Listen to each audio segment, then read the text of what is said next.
কাঁচা এই তেঁতুলগুলা দিয়ে আজকে আমি কচুমুখি দিয়ে ডাল রান্না করব। আসসালামু আলাইকুম, সবাই কেমন আছেন? আশা করি সবাই ভালো আছেন। কচুমুখিকে আমরা বলি কচুর ছড়া। কচুর ছড়া দিয়ে ডাল রান্না করে খেতে কিন্তু অনেক মজা হয়। আর ডালের সাথে যদি টক দেওয়া হয় তাহলে তো কোনো কথাই নেই।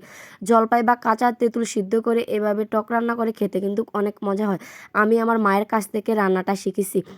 এখানে আমি তেঁতুলগুলো সিদ্ধ করে তেঁতুলগুলোর খোসাগুলো আলাদা করে নিছি, ছড়াগুলোও সিদ্ধ করে সুলে নিছি ভালো করে। তারপরে হাত দিয়ে এখানে মাখাইয়া নিচ্ছি নরম হওয়ার জন্য। আমার জামাই কিন্তু ছড়া খেতে চায় না, একদমই খায় না।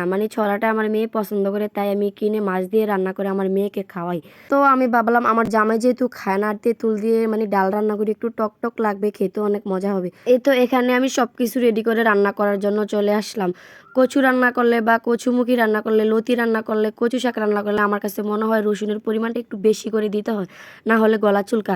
তো এখানে আমি রসুনের পরিমাণটা একটু বেশি করে দিলাম। তারপর সব রকমের মশলাও দিয়ে দিলাম, দিয়ে মশলাটাকে ভালো করে কষিয়ে নিলাম, না হলে তো রসুনের একটু গন্ধ গন্ধ লাগবে। তাই ভালো করে মশলাটাকে কষিয়ে হাত দিয়ে মাখানো ছড়াগুলো দিয়ে দিলাম এখানে।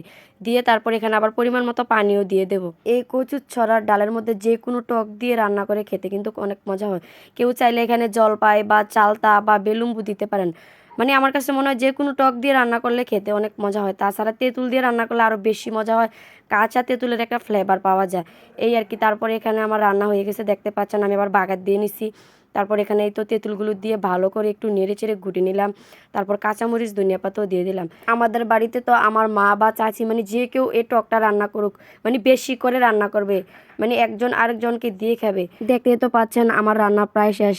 কাঁচামরিচ কম ছিল ঘরে, তাই কাঁচামরিচের পরিমাণটা একটু কম দিলাম। তারপর খেতে কিন্তু অনেক মজা হয়েছে। আমার জামাই খাইয়া তো বলতেছে অনেক মজা, আজ থেকে আমি ছড়ার ডাল খাবো।